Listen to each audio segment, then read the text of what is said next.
Well, today is Weather Lab Wednesday, and this week we wanted to highlight not one of our trips, but some science from home. So here's this week's Weather Lab assistant, Hannah Hoover from Adele Elementary. I'm Hannah, and I'm doing the exploding Ziploc bag from Weather Lab. First, I'm going to take this bag, and I'm going to pour some baking soda in.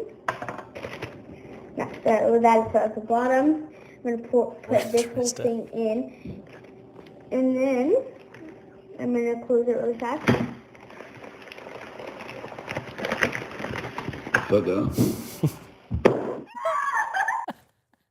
Oh, I love it, Hannah. You probably heard me there. She mixes it before sealing it, and I was worried it was going to go off in her hands. Don't worry, though. It's safe. Thanks, Hannah. If you want to be our next Weather Lab assistant and be featured right here on Local 5, just scan that QR code on your screen. Pick an experiment from the list that we will have there, complete it, and submit us your picture or video proving you did it, and you could be featured as our next Weather Lab assistant and win a fun prize pack. Each of our Weather Lab assistants wins an awesome science-y box that we're going to send you in the mail. It's really cool. Some pretty good stuff in that box, too. We've been playing in the studio with a couple here. of things. Yeah, science is fun. It is Great neat. experiment from Hannah there.